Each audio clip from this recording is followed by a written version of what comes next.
Ya Allah ya Tuhan, kalau seandainya kubur itu sempit, maka lapangkanlah kuburnya. Ya Allah, ya Arhamar Rahimin. Nah, ini perlu kita baca. Kenapa? Inilah salah satu kunci ketika kita menghadapi seseorang yang baru selesai sakaratul maut. Nah, di saat itu kita akan coba memperhatikan matanya. Rata-rata mata orang sakaratul maut itu pasti melihat ke atas. Dia mengiringi kepergian rohnya. Untuk menutup mata itu, doa yang tadi itulah kita bujuk dia dengan doa seperti itu, lalu kita tutup matanya dengan seperti itu. Mudah-mudahan salamu yang ambo lakukan, insya Allah mata itu akan tertutup. Tetapi kalau orang itu menghadapinya dengan tidak ilmu, menghadapinya dengan emosi, menghadapinya dengan hawa nafsu, maka mata itu tidak akan pernah tertutup. Tidak perlulah saya sebutkan di mana daerahnya, di mana nagarinya, di mana kampungnya. Baru saja selesai jenazah meninggal, bukan itu yang dilaksukan dulu. Mempacari jenazah. Aku minta kemari, aku minta kemari, aku minta kemari. Sehingga parang-parang mencuang lah. Apa yang terjadi?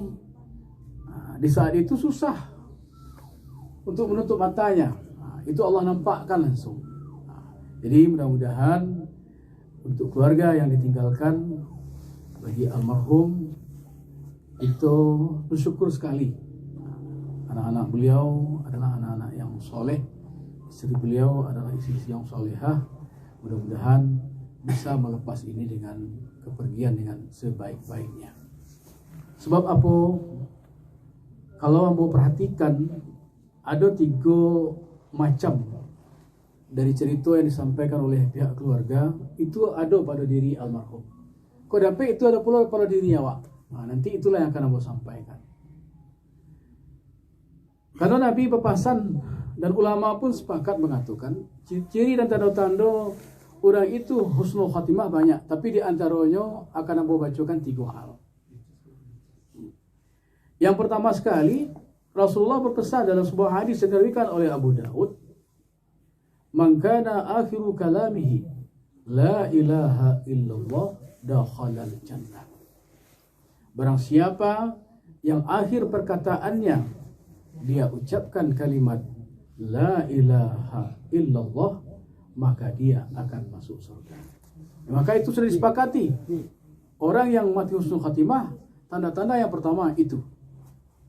Apakah diajarkan, dilafazkan, atau dia baca sendiri, maka ini sudah merupakan tanda-tanda husnul khatimah. Berbahagialah orang yang sakarat tadi, dan berbahagia pula lah keluarga yang ditinggalkan. Kita jelaskan saja ini dulu. Yang kedua, tanda-tanda orang yang husnul khatimah itu sepakat pula ulama mengatakan, orang yang meninggal ketika itu dia dalam keadaan dahinya berkeringat. Jadi di sini, ketika itu dahinya berkeringat. Di situ Abu Hurairah dari ayahnya, ia menjenguk saudaranya yang sakit. Ketika ia menemui tengah dalam keadaan sakarat, lalu ketika itu ia perhatikan dahinya dalam keadaan berkeringat. Maka apa yang ia baca? Allahu Akbar. Allah Maha Besar. Ketika itu aku mendengar Rasulullah SAW bersabda, orang mukmin meninggal dunia dengan mengeluarkan keringat, dan keringat itu akan keluar dari dahinya. Maka ulama mengatakan ini termasuk kepada salah satu tanda orang-orang yang husnul khotimah matinya.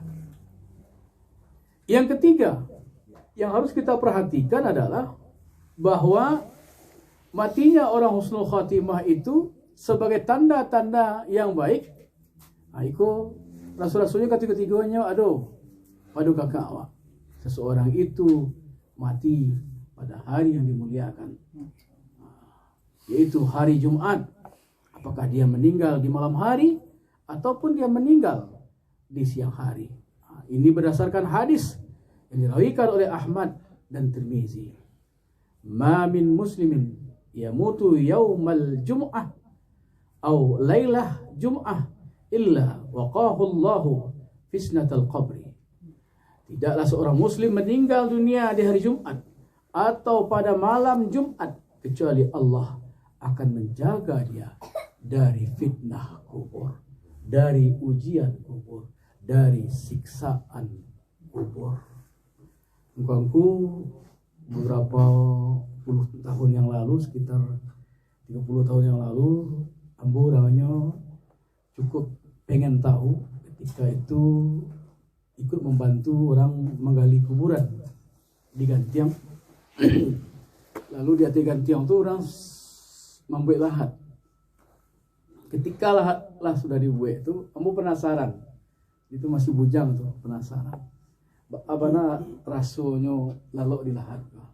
Sehingga tu meminta ke orang yang menggali itu, izinkan ambo ingin lalu di dalam kubur. Jadi bukan di alam barzah, karena ambo mati dah. Lalu di alam kubur. Apa yang berasukan? Yang pertama, ketika ambo menghadap tak langsung di dalam lahat yang sudah dibikin itu, madu ambo ke kiblat, tidak satu pun suara yang ambo dengarkan yang di luar. Jadi suara-suara yang ada di luar kok tidak ada terdengar, kecil lah itu. Sama halnya, maaf, tapi kok untuk iktibar yang elok boleh. Ketika ambo mencium Hajar Aswad, baralah hiruk pikuknya orang di Makkah ketika itu. 2 kali ambo masukkan muka ambo ke dalam batu Hajar Aswad itu. Kedua kalinya tidak satu pun suara orang nak terdengar ambo itu. Samalah ambo merasakan ketika ambo lalu menghadap di alam kubur ketika lahat itu dibikin. Itu pengalaman yang ambo rasakan. Itu yang pertama. Jadi kafa bil mauti wa'idha, cukuplah kematian itu menjadi guru terbesar. Memang itu harus kita rasakan. Yang kedua yang ambo rasakan ketika ambo masuk ke dalam itu, bukan main hebohnya bunyi angin. Tak tahu ambo dari mana datang bunyi angin di dalam lahat. Jadi kalau ada yang ingin coba silakan. Itu pengalaman pribadi ambo. Mula dalam kubur itu, dalam lahat itu, bunyi angin bukan main kencang. Padahal ketika ambo keluar ada bunyi angin. Masuk ambo ke dalam ada bunyi angin. Yang ketiga yang ambo jadikan pelajaran ketika ambo masuk coba lalu di lahat itu, ambo merasakan seandainya kok ditutui atau tak tutui kok bukan main gelapnya dan bukan main sempitnya. Apa maksud ambo? Dari tanda-tanda husnul khatimah yang sudah Allah berikan kepada kita, itu tidak segampang membalik telapak tangan untuk mendapatkannya. Tidak murah. Tidak bisa hanya diucapkan, tetapi kalau tidak diamalkan. Kalau seseorang itu ingin mendapatkan kebahagiaan dunia saja, gampang. Ambo berani menjamin gampang.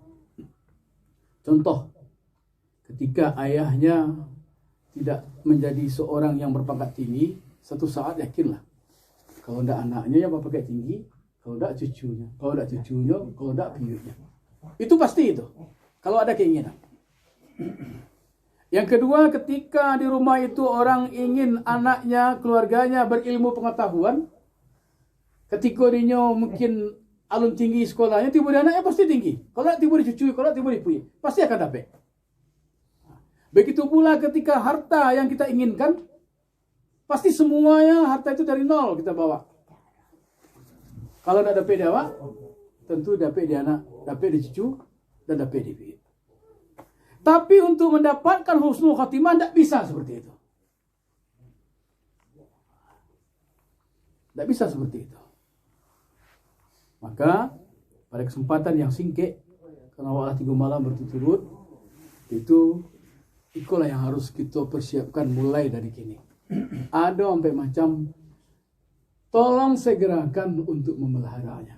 Tolong segerakan untuk menjaganya. Tidak ada istilah kita menunggu lagi. Dengan meninggalnya kakanda kok, ambo cukup menjadi pertanyaan yang besar. Berarti kau tidak lama lah dah. Seperti itu. Tak badan senang kan? Podo jo jantung kau mana lagi kau? Lama badan di bena sekali. Apa itu yang harus kita pelihara secepat mungkin? Apabila orang itu mampu melihara ini, maka inilah yang akan menyebabkan orang itu mati yang husnul khatimah. Jadi yang akan saya sampaikan, tanda-tanda husnul khatimah kalau jalih tadi itu. Sekarang bagaimana mendapatkan husnul khatimah itu? Untuk mendapatkan husnul khatimah itu ada 4 macam diantaranya. Yang pertama,